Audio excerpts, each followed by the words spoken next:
लाखों लोग अपनी तमाम परेशानियों और कठिनाइयों को भुलाकर महाकुंभ में क्यों आते हैं? क्या सच में यहाँ की एक डुबकी आपके सारे पापों को धो सकती है, या यह सिर्फ एक विश्वास है जो पीढ़ियों से चला आ रहा है? यही वो सवाल हैं जो हर साल करोड़ों लोगों को गंगा की पवित्र तट की ओर खींच लाते हैं। लेकिन महाकुंभ सिर्फ एक धार्मिक आयोजन नहीं है, यह एक ऐसा अनुभव है जो आत्मा को छू लेता है। प्रयागराज महाकुंभ 2025 यह कोई साधारण मेला नहीं, यह मोक्ष की ओर बढ़ने वाली यात्रा है। महाकुंभ का इतिहास शुरू होता है जब देवताओं और असुरों ने अमृत प्राप्त करने के लिए समुद्र मंथन किया था। यह मंथन केवल अमृत पाने का प्रयास नहीं था, यह संघर्ष था अच्छे और बुरे के बीच। जब अमृत का कलश निकला तो देवता और असुर दोनों उसे पाने के लिए लालायित हो गए। इसी दौरान भगवान विष्णु ने मोहिनी रूप धारण करके असुरों को भ्रमित किया और अमृत को देवताओं के बीच सुरक्षित बांटा। लेकिन इस संघर्ष के दौरान अमृत की कुछ बूंदें पृथ्वी पर गिरीं। यह बूंदें 4 जगह पर गिरीं: हरिद्वार, उज्जैन, नासिक और प्रयागराज। इन स्थानों को आज भी अमृत की पवित्रता से जोड़ा जाता है। लेकिन प्रयागराज सबसे खास है। क्यों? क्योंकि यह गंगा, यमुना और अदृश्य सरस्वती का संगम है। यह संगम सिर्फ नदियों का मिलन नहीं, बल्कि ऊर्जा, आस्था और दिव्यता का संगम है। प्रयागराज का संगम। क्या आपने कभी गंगा की लहरों को ध्यान से देखा है? वह लहरें जैसे हर दुख, हर गम और हर पाप को अपने साथ बहा ले जाती हैं।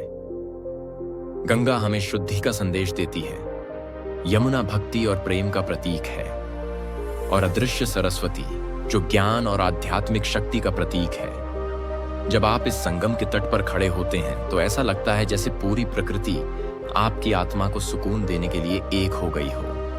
महाकुंभ परंपरा और आस्था का पर्व। महाकुंभ की शुरुआत कब हुई इसका कोई निश्चित प्रमाण नहीं है, लेकिन यह परंपरा हजारों वर्षों से चली आ रही है। यह आयोजन हर 12 साल में होता है और ज्योतिषीय संयोग इसे और भी खास बना देता है। महाकुंभ तब होता है जब बृहस्पति, सूर्य और चंद्रमा एक विशेष राशि में आते हैं। यह ग्रहों की स्थिति केवल आध्यात्मिक रूप से नहीं, बल्कि ब्रह्मांडीय ऊर्जा के हिसाब से भी अत्यंत शुभ मानी जाती है। 2025 का महाकुंभ इसलिए भी खास है क्योंकि इस बार यह संयोग और भी दुर्लभ है। महाकुंभ में साधु संतों का योगदान। महाकुंभ का सबसे बड़ा आकर्षण है यहां आने वाले साधु संत। नागा साधु जो अपने शरीर पर भस्म लगाए नग्न अवस्था में तपस्या करते हैं, इस मेले की आत्मा माने जाते हैं। इनके अलावा अघोरी साधु जो मृत्यु और जीवन के पार देख सकते हैं। जूना अखाड़ा और निरंजनी अखाड़ा जहां संतों का ध्यान और साधना आत्मा को मोक्ष के करीब ले जाती है।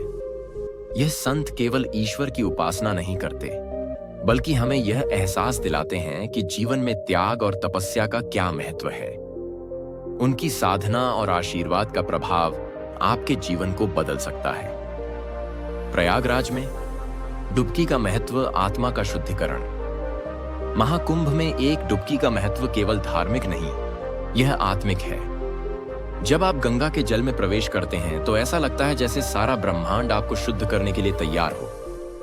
गंगा की हर लहर, हर बूंद जैसे आपके भीतर की नकारात्मकता को अपने साथ बहा ले जाती है। यह डुबकी केवल शरीर को नहीं, बल्कि आत्मा को भी शुद्ध करती है। यही कारण है कि लाखों लोग यहां आते हैं अपनी आत्मा को हल्का और पवित्र करने के लिए। 2025 का महाकुंभ भव्यता और आधुनिकता का संगम। 2025 का महाकुंभ कई मायनों में खास है। इस बार का आयोजन न केवल धार्मिक और आध्यात्मिक दृष्टि से, बल्कि प्रबंधन और तकनीक के उपयोग के लिए भी याद किया जाएगा। विशेष प्रबंध और व्यवस्थाएं। सुरक्षा, हजारों सीसीटीवी कैमरे, ड्रोन निगरानी और लाखों पुलिसकर्मी। स्वास्थ्य सेवाएं, अस्थायी अस्पताल, एम्बुलेंस और 24 घंटे 7 दिन मेडिकल सहायता। यातायात प्रबंधन, ट्रेनों और बसों की विशेष व्यवस्थाएं, डिजिटल टिकटिंग। इस बार गंगा की सफाई और पर्यावरण संरक्षण पर विशेष ध्यान दिया जाएगा। प्लास्टिक का उपयोग पूरी तरह से प्रतिबंधित होगा। जैविक सामग्री का उपयोग बढ़ाया जाएगा। महाकुंभ का सांस्कृतिक उत्सव। महाकुंभ केवल धार्मिक आयोजन नहीं, यह भारतीय संस्कृति का उत्सव भी है। भजन, कीर्तन और नृत्य, रामायण, महाभारत और अन्य पौराणिक कथाओं पर आधारित नाटक। गंगा आरती, जो आपको आध्यात्मिक आनंद का अनुभव कराती है। गंगा आरती का दृश्य ऐसा होता है जैसे सारा स्वर्ग पृथ्वी पर उतर आया हो। मंत्रों की गूंज, दीपों की रोशनी और गंगा की लहरों का संगीत, यह सब आपको एक अलग ही दुनिया में ले जाता है। महाकुंभ का संदेश। महाकुंभ हमें केवल धार्मिक ज्ञान नहीं देता, यह हमें जीवन का सबसे बड़ा सबक सिखाता है। आस्था में शक्ति है, प्रेम में शक्ति है। यह मेला हमें यह एहसास दिलाता है कि भले ही जीवन कठिन हो, लेकिन आस्था हमें हर मुश्किल से पार करवा सकती है। तो क्या आप तैयार हैं? 2025 का प्रयागराज महाकुंभ केवल एक आयोजन नहीं, यह एक अनुभव है। यह एक यात्रा है आपकी आत्मा से जुड़ने की, आपके जीवन के उद्देश्य को समझने की। तो क्या आप उस पवित्र संगम की ओर चलने के लिए तैयार हैं जहां मोक्ष आपका इंतजार कर रहा है? आइए महाकुंभ 2025 का हिस्सा बने और अपनी आत्मा को उस दिव्यता से भरें जो केवल इस पवित्र स्थान पर महसूस की जा सकती है।